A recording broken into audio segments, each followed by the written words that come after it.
My dear friends, my dear masters and my dear gods. శ్రీకృష్ణామృతానికి స్వాగతం, సుస్వాగతం.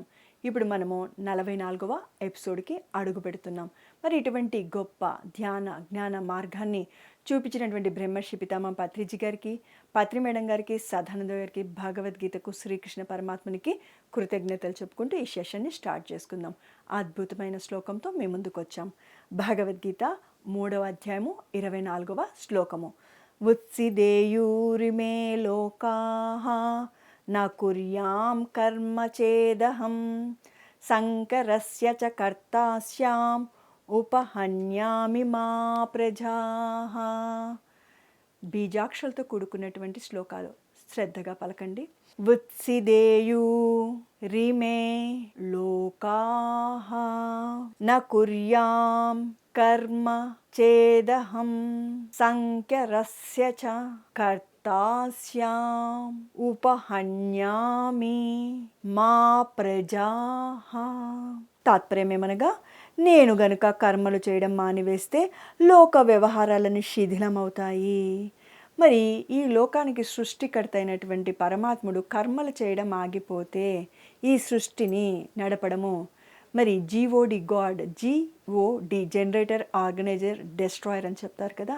మరి ఆ పరమాత్ముడు చేయడం, సృష్టికర్తగా తన పనులు తను చేయడం ఆగిపోతే ఏమైపోతుంది? చూడండి, సూర్య భగవానుడు, నేను రోజు ఉదయిస్తున్నాను, ఒక నెల నాకు వెకేషన్కి హాలిడేస్ కావాలి, సమ్మర్ హాలిడేస్ లాగా తను ఆగిపోయాడు అనుకుందాం. ఏమైపోతుంది సమస్త మానవాళి? మానవుడే కాదు, చెట్టు, కొమ్మ, రెమ్మ, జంతువులు. మరి మనం ఆహారం ఎక్కడి నుంచి తీసుకుంటున్నాం? వృక్షజాతి నుంచి కదా. వృక్షాల యొక్క పోషణకు ఎవరు కారణం? సూర్యుడు వస్తేనే కదా అవి ఆహారాన్ని తయారు చేసుకునేది. చక్కగా మనకి ఆహారాన్ని, పండ్లని, కాయల్ని, దుంపల్ని, దినుసులని ఇచ్చేది. జంతువులకు ఏమి, మానవుడికి ఏమి. మరి వర్షదేవుడు కూడా ఈ సంవత్సరం ఎందుకులే, ప్రతి సంవత్సరం నేను వర్షాలు పడుతున్నాయి, ఒక 2 సంవత్సరాలు బ్రేక్ ఇద్దాము అనుకుంటే, ఒక్క గ్లాస్ వాటర్ మనకి అందుబాటులో లేకపోతేనే గిలగిలలాడుతామే, ఒక గంట నీరు మనకి అందకపోతేనే గిలగిలలాడుతామే. ఒక్క సంవత్సరం పాటు వర్షాలే లేకపోతే చెట్టు ఉండదు, జంతువు ఉండదు, మానవుడు ఉండడు. ఇక్కడ అదే చెప్తున్నా, నేను కనుక కర్మలు చేయడం మానివేస్తే మరి ఆత్మరూపైన పరమాత్ముడు అంతటా ఉంటాడు కదా. పంచభూతాలు పరమాత్ముని స్వరూపాలే కదా. మరి వారు ఆగిపోయారంటే, అంటే భగవాన్ ఆగిపోతే ఏమి పరిస్థితి? లోక వ్యవహారాలన్నీ శిథిలమైపోతాయి, పటాపంచలమైపోతాయి, నామ రూపాలు లేకుండా అయిపోతాయి. తద్వారా సంకరం, కర్మ భ్రష్టత కలుగుతుంది. ఎప్పుడైతే నీరు లేదు, పంటలు పండడం లేదు, ఏమైపోతుంది? మనుషుల్లో దోచుకుంటారు. కర్మ భ్రష్టు అంటే ధర్మాన్ని భ్రష్టు పట్టిస్తారు, దోచుకుంటారు. వాళ్ళు బతకడానికి, వాళ్ళు సర్వైవ్ అవ్వడానికి ఏమైనా చేస్తారు. ఇప్పుడు ఎక్కడెక్కడ ఉక్రెయిన్, రష్యా అక్కడంతా యుద్ధాలు జరుగుతున్నాయి. అక్కడ ఉన్నటువంటి జీవులు బతుకు జీవుడాన్ని ప్రతిరోజు గుండెలో వాళ్ళ యొక్క గుండెని చేతిలో పట్టుకొని జీవనం గడిపిస్తున్నారు. ఎప్పుడు ఏం జరుగుతుందో తెలియదు. తినడానికి తిండి లేదు, పని చేసుకోవడానికి పని లేదు. మరి ఎటువంటి దుర్భరమైన జీవితం ఉంటుంది? అదే చెప్తున్నారు. ఎప్పుడైతే నేను కానీ కర్మలు చేయడం మానివేస్తే లోక వ్యవహారాలన్నీ శిథిలమైపోతాయి, అన్ని వ్యవహారాలు ఆగిపోతాయి, ఎక్కడెక్కడ ఆగిపోతాయి. తద్వారా ఏమైపోతుంది? సంకరం ఏర్పడుతుంది. అంటే ధర్మాన్ని భ్రష్టు పట్టించడం. ధర్మాలు, ఉచితాలు ఏముండవు, సత్యాలు అన్ని ఇష్టం వచ్చినట్లు ప్రవర్తిస్తాడు మానవుడు. ప్రజల యొక్క ఆ దౌర్బల్యానికి నేను బాధ్యుడనవుతాను. మరి ప్రజలు అలా కావడానికి ఎవరు? నేను బాధ్యతనవుతాను. మరి కర్మలకు మూలం పరమాత్ముడు, ఆత్మరూపైన అందరిలో ఉన్నాడు. నేనే కర్మలు చేయడం ఆగిపోతే అందరూ ఏమైపోతారు? ఎక్కడున్న వారు అక్కడ శిథిలమైపోతారు. అయిపోయింది అని ఇక్కడ సెలవివ్వడం జరిగింది. ధ్యాన వివరణ. ఇతరులకు గురువు బాధ్యతను తీసుకున్న నేను, ఇతరులకు మార్గదర్శకత్వం వహించవలసిన నేను కర్మలు చేయడం మానివేస్తే ప్రజలందరూ నన్నే అనుసరిస్తారు. చూడండి, మన రాజకీయాల్లోనే ప్రైమ్ మినిస్టర్ మోదీ గారు చాలా వయసులో పెద్దవారు. నాకు వయసు మీద పడింది అని తను రెస్ట్ తీసుకోరు. ఇప్పుడు ఎందుకు దేశ విదేశాలు తిరిగి ఆయన ఎంజాయ్ చేయడానికా? అక్కడ పర్యటిస్తుండేది? అక్కడ భోగాలు అనుభవించడానికా? లేకపోతే టీవీలలో పేపర్లలో మోదీ గారు ప్రైమ్ మినిస్టర్ గారు అక్కడ పోయినారు, ఇక్కడ పోయినారు, ఇలా ఉన్నారు, అలా ఉన్నారు, ఇలా డ్రెస్సింగ్ చేశారు, ఇవే కదా సోషల్ మీడియా చూసేది. అలా అనిపించుకోవడానికి పోతున్నారా? ఏ ఉద్దేశంతో పోతున్నారు? సత్సంబంధాలు ఏర్పరచడానికి పోతున్నాడు. ఇక్కడ వారి యొక్క వస్తువులను మనము కొనాలి, ఎగుమతులు దిగుమతులు పెంచుకోవాలి, 2 దేశాల మధ్య మంచి బంధం ఏర్పడాలి, స్నేహ సంబంధం ఏర్పడాలి అని. మంచివారు ఉన్నారు, దుష్టులు దుర్మార్గులు ఉన్నారు. మరి మనం ఎవరిని రోల్ మోడల్గా చూసుకోవాలి? ఆ విషయాలు ఇక్కడ చెప్తున్నారు. ఇతరులు గురువుగా బాధ్యత తీసుకున్నవారు. మన అందరం ఎవరి సైడ్ చూస్తాం? మన రాజు సైడ్ చూస్తాము. మన రాజు ఎవరు? మన దేశానికి అధిపతి ఎవరు? ప్రధానమంత్రే కదా. మరి ఆయనను చూసే కదా ముఖ్యమంత్రులందరూ ఒళ్ళు దగ్గర పెట్టుకొని పనిచేస్తున్నారు. ఫర్ సపోజ్ మన రాష్ట్రం ప్రస్తుతం ఉన్న ముఖ్యమంత్రి ఎవరు? చంద్రబాబు నాయుడు గారు. అవునా? ఆ మహానుభావుని చూసుకొని మిగతా వాళ్ళందరూ వాళ్ళ యొక్క జిల్లాలలో జాగ్రత్తగా పనిచేయడానికి కారణమేమి? చెండ శాసనుడు అంటారు చంద్రబాబు నాయుడు గారిని. అంటే ఎక్కడైనా తప్పు చేస్తే ఆయన క్షమించడు. చాలా ముక్కోపి. మంచి చేస్తే శభాష్ అంటాడు, భుజం తడతాడు. తప్పు చేస్తే తను ఒప్పుకోడు అని అంటారు. కానీ చాలా స్ట్రిక్ట్గా ఉంటాడు. మనకు కోపం రావచ్చు. స్కూల్స్కి టీచర్లు కరెక్ట్గా రావాలి, డాక్టర్లు కరెక్ట్గా రావాలి, అందరూ సరిగ్గా పని చేయాలి. నేను ఎలా కష్టపడుతానో మీరు కూడా అంతలో కనీసం 75%, 80% అయినా కష్టపడాలి. రాష్ట్ర అభివృద్ధి కోసమే కదా మనం జీతం తీసుకుంటున్నాం కదా. మరి మన యొక్క అధిపతి ఎలా ఉంటామో మనమందరం ఆ నడవడికలోనే ఉంటాం. వారే సరికాని మార్గంలో ఉంటే సమస్తం ఎలా ఉంటుంది? చూడండి, ఇంటి యజమాని సరిగ్గా లేరనుకోండి, ఏమైపోతుంది? అందరూ అలానే నడుచుకుంటారు కదా. ఒకసారి మా అబ్బాయి అడిగాడు, అమ్మ పండగకు నువ్వు 3 గంటలకే లేస్తావు, 4 గంటలకే లేస్తావు, ఎలా లేయగలుగుతావు? హాయిగా నిద్రపోవాలనిపిస్తుంది కదమ్మా నా బిడ్డనని ప్రశ్నించాడు. అప్పుడు నేను నా బిడ్డకు చెప్పాను, నా తల్లి మాకు అలా తొందరగా లేచి పండగల సమయంలో చక్కగా 9 గంటలకంతా దేవుడి నైవేద్యం అయిపోయి మాకు మా నాన్నగారికి మా తమ్ముడికి చక్కగా పిండి వంటలు వండి పెట్టేది. తను అలా బాధ్యతగా మమ్మల్ని చూసుకుంది కాబట్టే, ఆ తల్లిని చూసాము కాబట్టే మేము ఎలా తయారయ్యామో ఆ విధంగానే ఉన్నాము.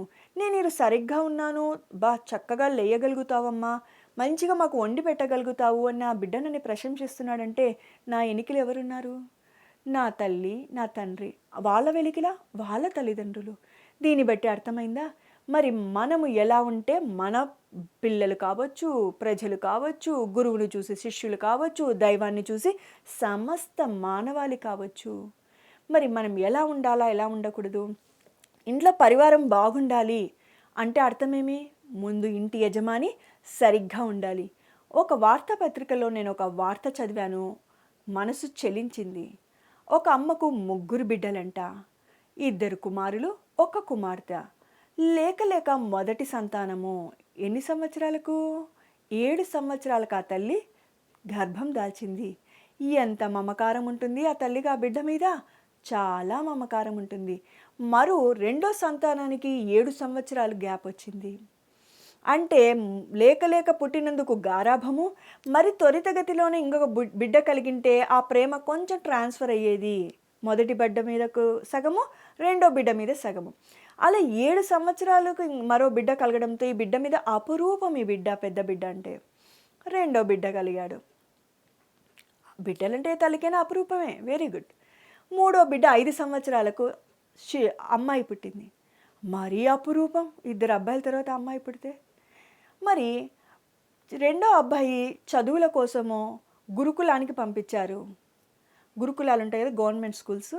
ఎందుకంటే అబ్బాయి బాగా చదువుతున్నాడు అనేసి వాళ్ళ గురువులు చెప్పారంట, మీ వాడిని ఇక్కడ వద్దు, ఈ పల్లెటూరులో వద్దు, మంచిగా అక్కడ ఎగ్జామ్స్ రాపిచ్చి ఉత్తీర్ణుడవుతాడు, ఖచ్చితంగా మంచి భవిష్యత్తు ఉంది అబ్బాయికి అని. ఆ అబ్బాయి 5వ తరగతికే టౌన్కి వెళ్ళి గురుకులంలో చదువుతూ వచ్చాడు.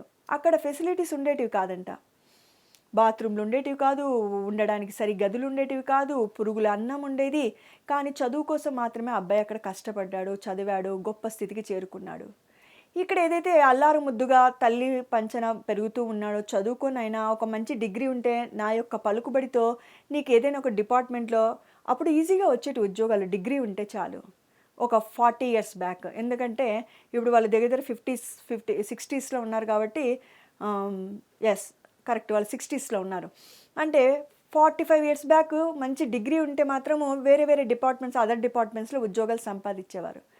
అప్పుడు వాళ్ళ నాన్నగారు చెప్పారంట, "ఏ డిగ్రీ ఏదన్నా కంప్లీట్ చెయ్యి నాయనా నీకు ఒక మంచి ఉద్యోగం ఇస్తా" అంటే, "లేదు చక్కగా సరదాగా మంచి మంచి బట్టలు" ఎందుకంటే తల్లి, తండ్రి గారాబం వేస్తూ, సరదాగా తిరుగుతూ, బంధుమిత్రులతో కూడా విభేదాలు పెట్టుకుంటూ, అలా పెరిగి పెద్దవాడయ్యాడు, పెళ్లి చేసుకున్నాడు. అక్కడ అంతే తల్లిదండ్రులను ఈయన ఏది చేసినా వాళ్ళ తల్లిదండ్రులు విపరీతమైన మమకారంతో ధృతరాష్ట్రుడి ప్రేమ అంటారు. అంటే ధృతరాష్ట్రుడి కళ్ళు లేక బిడ్డల మీద ఎలా మమకారం పెట్టుకున్నారో ఈ తల్లిదండ్రి విపరీతమైన ఆ బిడ్డ మీద విపరీతమైన నమ్మకం.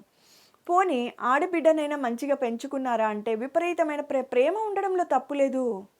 ఒక 4 జతలు ఎక్కువ కొనియొచ్చు, ఒక 2 స్వీట్లు ఎక్కువ పెట్టొచ్చు. పని కాడ ముద్దు చేయకూడదు ఆడపిల్లకు. నేనెందుకు చెప్తున్నానంటే మై డియర్ ఫ్రెండ్స్, ప్రస్తుతము అమ్మాయిలందరికీ అతి గారాబంతో చదువులు బాగా చదివిస్తున్నారు.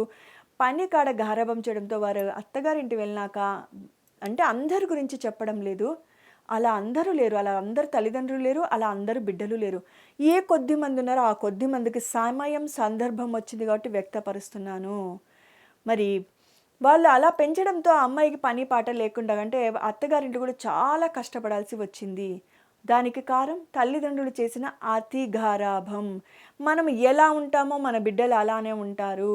మరి అది నువ్వేం అవసరం లేదు. నువ్వు చేయాల్సిన అవసరం లేదు. నువ్వు మహారాణివి అని కూర్చోబెడితే పోయిన ఇంటికాడ మనం మహారాణులం కాదు. కార్యేషు దాసి కరుణేషు మంత్రి భోజ్యేసు మాత అన్నారు. కార్యేషు దాసిలాగా పని చెయ్యాలి. అప్పుడే ఆ యజమాని అంటే భర్త హృదయంలో, పిల్లల హృదయంలో గొప్ప స్థానం ఉంటుంది. అది అర్థం చేసుకోవాలి బిడ్డలు. తల్లిదండ్రులు అర్థం చేసుకొని ఈ విలువలన్నీ చెప్పాలి. మా మేనత్తలకు మా నాన్నగారు, అమ్మగారు, మా నానమ్మ గారు వీళ్ళని చెప్పేవాళ్ళు. అవి విన్నాం మేము కూడా. మా అమ్మ వాళ్ళు కూడా మాకు అవే నేర్పించారు.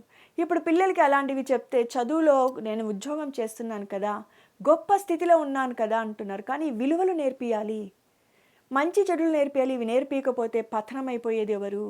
మరి ఆ తల్లి ఇద్దరు బిడ్డలను అలా పెంచడంతో వాళ్ళ జీవితాల్లో కష్ట నష్టాలు. ఏ బిడ్డ అయితే గురుకులంలో కష్టపడుతూ తిండి తినక బాధపడుతూ ఏడుస్తూ చప్పక చదువుతూ తండ్రి యొక్క ఆశయాల మేరకు చదివి గొప్ప ఉద్యోగంలో స్థిరపడ్డాడు. తండ్రికి తలెత్తుకునేటట్లు చేశాడు. తండ్రి ఎప్పుడు చూసి గర్వపడేవాడంట ఆ బిడ్డని చూసి. ఈ ఇద్దరు బిడ్డలు అప్పుల పాలైపోయి ఉన్నదంతా కరిగించి తల్లిదండ్రులను అప్పుల పాలు చేసి వాళ్ళను బజారుకి ఇడ్చి వీళ్ళు బజార్లో పడ్డారు. దీనికి కాలం గుడ్డితనం. తల్లి తండ్రి అనేవాడు సరిగా లేకపోతే బిడ్డలు పతనమైనట్టే. ఈడ కృష్ణ భగవాన్ కూడా అదే చెప్తున్నాడు. కర్మలు చేయడం మానివేస్తే ప్రజలందరూ కూడా నన్నే అనుసరిస్తారు. అక్కడ తల్లిదండ్రి పని చేశారు, చేయలేదని కాదు, బిడ్డల్ని ఆపారు. మమకారం అతి పనికి రాదు. నా దారిలోనే నడుస్తారు. వారి వారి వృత్తి వ్యాపారాలను ధర్మాలను వదిలివేసి నేను ఏమి చేయకుండా నేను హాయిగా పవనిస్తూ నేను కూడా విలాసవంతంగా ఉంటే అందరూ కూడా ధ్యానం చేయమన్నావు, జ్ఞానం పొందమన్నావు, నా వృత్తి ధర్మాలు నేను నెరవేర్చను అంటే పతనమైపోతుంది. ప్రపంచమంతా పతనమైపోతుందని సెలవిచ్చారు. వారి వారి వృత్తి వ్యాపార ధర్మాలను వదిలేవేసి అకర్ములవుతారు. రైతు అనేవాడు తన కర్మ చెయ్యకపోతే ఈ సమస్త మానవాళికి జంతువులకు ఆహారం ఎక్కడిది? రైతు అన్నవాడు నడుం బిగిస్తున్నాడు కాబట్టి ఎండనక వాననక మన కోసం కష్టపడుతున్నాడు కాబట్టి ఈ జగత్తంతా నా పేరు తలుచుకొని ముద్దను లోపల పెట్టుకోవాలి. మరి పెట్టుకుంటున్నారో లేదో తెలియదు. ఉన్నారు, తలుచుకునే వారు ఉన్నారు, వాళ్ళని ఆశీర్వదించే వాళ్ళు ఉన్నారు. లేని వాళ్ళు నేర్చుకుందాము అని చెప్తున్నాను. నేను కూడా నేర్చుకున్నాను ఇలాంటి విషయాలన్నీ. మరి అద్భుతమైనటువంటి విషయం ఏమని చెప్తున్నారు? అకర్మణత్వంలోకి వెళ్ళిపోతే ఏమైపోతుంది? వారి వారి వృత్తి వ్యాపార ధర్మాలను కూడా వదిలివేసి అకర్ములు అవుతారంటే కర్మలు చేయకుండా గమ్మునుండిపోతారు. వాళ్ళ వృత్తి వ్యాపారాలను వదిలేస్తే ఈ జగత్ అంతా ఏమైపోతుంది? ఆర్మీ వాళ్ళు అక్కడ మేమెందుకు ఈ చలికి వానకు ఉండాలి, మేము మా కుటుంబాలతో వచ్చేస్తామని వాళ్ళ యొక్క ఉద్యోగ ధర్మాన్ని వాళ్ళు నిర్వర్తించడం మానివేస్తే ఏమైపోతుంది? రైతు పని చేయకపోతే ఎట్లా? వ్యాపారవేత్త వ్యాపారం చేయడం మానివేస్తే ఎట్లా? ఉద్యోగస్తుడు ఉద్యోగం మానేస్తే ఎట్లా? ఇంటి ఇల్లాలు నేను చెయ్యనని కూర్చుంటే ఎలా? ఒక భర్త అనుకున్నాడంట, నేను ఎందుకు కాడి ఎద్దులాగా ఎప్పుడు శ్రమించాలి అని అనుకున్నాడంట. ఒక శ్రీమూర్తి అనుకేందంట, నేను ఎప్పుడు పని అమ్మాయిలాగా వండాలా, పెట్టాలా, కడగాల, నాకు ఇదే పని అనుకేందంట. పిల్లలు అనుకున్నారంట నేనెందుకు మిమ్మల్ని పోషించాలి అనుకున్నారంటే ఇది కర్మ భ్రష్టత పట్టినట్ట కానట్ట.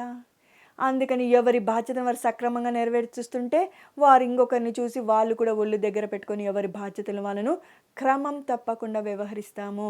అందుకని భగవాన్ నేను నా కర్మలను నేను సదా అప్రమత్తతో చేస్తూ ఉన్నాను.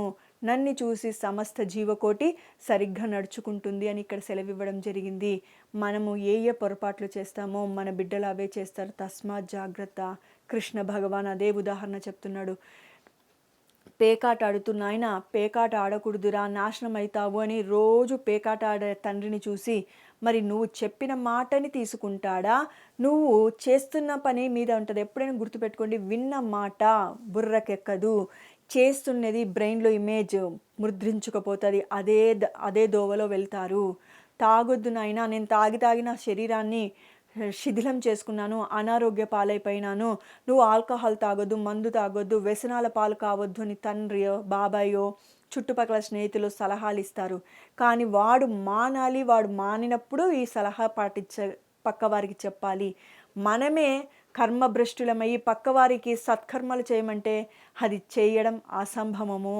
మరి నేను ఎలా ఉంటే నా యొక్క సమస్త మానవాళి ఎలా ఉంటుంది అనేది ఇక్కడ భగవాన్ చెప్తున్నాడు.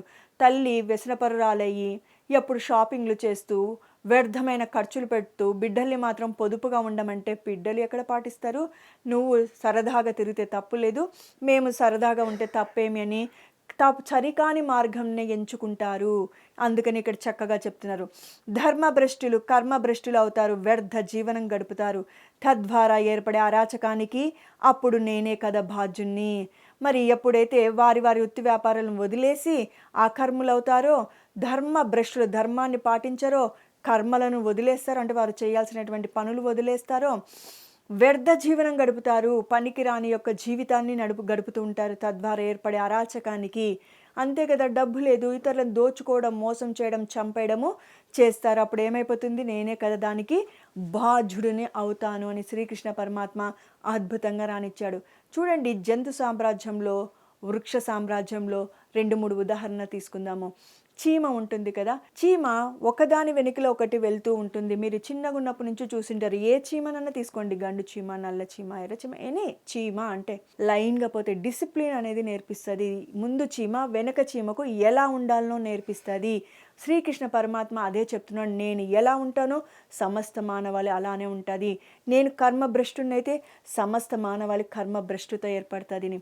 ఒక చోట ప్రమాదం జరిగిందంటే అక్కడ పోకూడదుంటే ఒక చీమ ఇంకొక చీమకు వచ్చి మెసేజ్ ఇచ్చిపోతుంది. చూసారా ఎలా ఉండాలనో? మరి ఆ చీమ ఊరుకుంటుందా?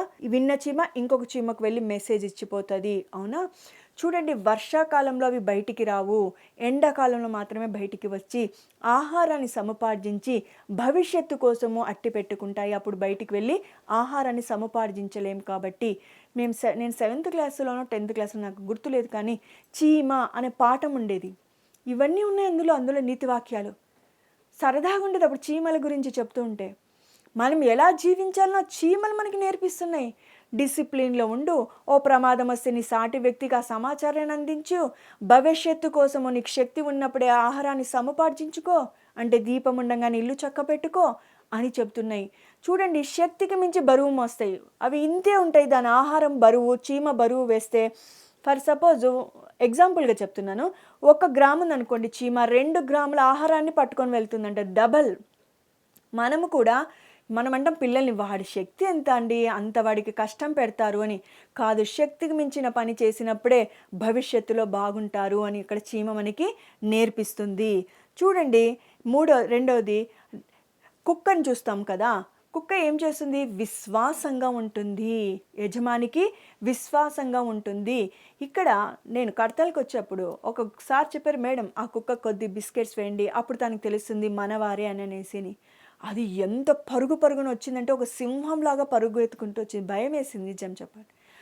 ఒకసారి తెచ్చిన బిస్కెట్ ప్యాకెట్ దానికి వేసాక ఈరోజు నేను స్టూడియోకి వస్తూ విల్లాకి పోతూ ఉంటే అది చక్కగా దాని పని తను చేసుకుపోతుంది, కానీ చూడదు. చానికి ఎంత తెలిసింది చూడండి, ఒక్కరోజు ఒక బిస్కెట్ ప్యాకెట్ ఇచ్చే లోపల. మనం ఎలా చేస్తున్నాము? మన చుట్టూ ఉన్న వాళ్ళతో ఎలా ప్రవర్తిస్తున్నాము? సహాయం చేసినోడికి మనం చెడుపు చేస్తున్నాము. ఏమి నేర్చుకుంటున్నాము? ఒక్కరోజు ఇంత ముద్ద పెడితేనే అది విశ్వాసంగా ఉంటుందే. మనకు ఇంత సహాయం చేసిన తల్లిదండ్రులు గానీ, తోబుట్టువులను గానీ, స్నేహితులను గానీ వెన్నుపోటు పొడుస్తున్నాం. ఏం నేర్చుకుంటున్నాము? మరి అంతే కాకుండగా మరి ఒక చెట్టు గురించి చూడండి. చెట్టుకు నీళ్లు పోసి, అంత కలుపు తీసి, మందులు వేసి, పురుగు పట్టకుండా చూసి ఎవరు చేస్తారు? తోటమాలి చేస్తాడు. మరి ఆ చెట్టు తోటమాలికే పండ్లిస్తదా? యజమానికి ఇస్తది. తోటమాలికి ఇస్తది. ఆ ఇంటికి ఎవరైనా అతిథులు వస్తే వారికి ఇస్తది. ఎవరైనా బిడ్డలు అక్కడున్న బిడ్డలు రాయి తీసుకొని చెట్టు మీద కొట్టి పండు కోసమో ఎన్నోసార్లు చూస్తాం కదా సరదాగా ఆకతాయి పిల్లలు, వాడికి పండునిస్తుంది. ఎవరైనా అట్లా రహదారిలో పోతూ కారు ఆపి కాయలు తుంచుకుని "అరే మా తోటమాలికి అడగండి" అని అనదు. అడిగిన వారికంతా ఇస్తుంది. కొమ్మలు ఇస్తుంది, రెమ్ములు ఇస్తుంది, కాండము ఇస్తుంది. సమస్తం సరెండర్ అయి ఉంటుంది. మీకోసం నేను అని ఉంటుంది. మనము నా కోసం నేను, నా కోసం నేను అని ఉంటాము. ఇంత అద్భుతమైన విషయాలు తెలుసుకోవాలంటే ఏం చేయాలి? శ్రీకృష్ణామృతం వీక్షించాలి. ధ్యాన వివరణ రూపంలో బ్రహ్మర్షి పితామహ పత్రిజీ ఇంత లోతులుగా జ్ఞానాన్ని ఇవ్వడం జరిగింది. మరి ఇటువంటి జ్ఞానము ఎవరు ఇవ్వగలుగుతారయ్యా? ఇట ఆత్మజ్ఞానం పొందిన మహానుభావులు మాత్రమే భగవద్గీత రూపంలో శ్రీకృష్ణ పరమాత్ముడు మనకు అందచేశాడు. జగద్గురువు, ఆది గురువు, ఈ జగత్ మొత్తానికి మొట్టమొదటి గురువు. మరి ఎలా ఉండాలి, ఎలా ఉండకూడదు, ఎలా మాట్లాడాలి, ఎలా మాట్లాడకూడదు, నీ జీవన గమనం ఎలా ఉండాలి, నువ్వు గమ్యం చేరాలంటే ఎలా ప్రవర్తించాలి, నీ వ్యవహారశీలి ఎలా ఉంటే నువ్వు అనుకున్న గమ్యాన్ని నువ్వు చేరగలుగుతావు అని ఎన్ని ఉదాహరణలో ఎంత క్షుణ్ణంగా చెప్పాడో, ఎంత ఆచరించడానికి అనుకూలంగా స్త్రీకి కావచ్చు, పురుషుడికి కావచ్చు, చిన్న కావచ్చు, పెద్ద కావచ్చు, ధనికుడు కావచ్చు, పేదవాడు కావచ్చు, సర్వ మానవాళికి అనుకూలంగా అనువుగా ఉండే విధంగా ఇన్ని ఉదాహరణలు చెప్పుకుంటూ వచ్చారు. మరి ఇవన్నీ శ్రద్ధగా ఆలకించండి, ఆచరించండి. జన్మ ధన్యం చేసుకోవడానికి ఈ భూమి మీదకి వచ్చాం. ఆఖరి జన్మ చేసుకోవడానికి ఈ భూమి మీదకి వచ్చాం. మనలో ఉన్న పరమాత్ముడు దర్శించడానికి వచ్చాం. ఆత్మానుభూతిని పొందడానికి భూమి మీదకి వచ్చాం. అది మరవరాదు, మరవరాదు. ఈ మాయా ప్రపంచంలో కొట్టుకుపోవద్దు. కొంత సమయం ధ్యాన, స్వాధ్యాయ, సజ్జన సంగత్య సేవ చేసుకొని ఎప్పటికప్పుడు మన తప్పుల్ని మనమే దిద్దుకుంటూ ముందుకు సాగిపోదాం. మరి ఇంకొక అద్భుతమైన సెగ్మెంట్తో మీ ముందుకు వస్తాం. అంతవరకు సెలవు. Okay my dear friends, my dear masters and my dear God's, PMC ఛానల్కి, శ్రీకృష్ణ పరమాత్మునికి, బ్రహ్మర్షి పితామహ పత్రిజీకి కృతజ్ఞతలు చెప్పుకుంటూ ఇంకొక అద్భుతమైన సెగ్మెంట్తో మీ ముందుంటాం. ఇక సెలవు.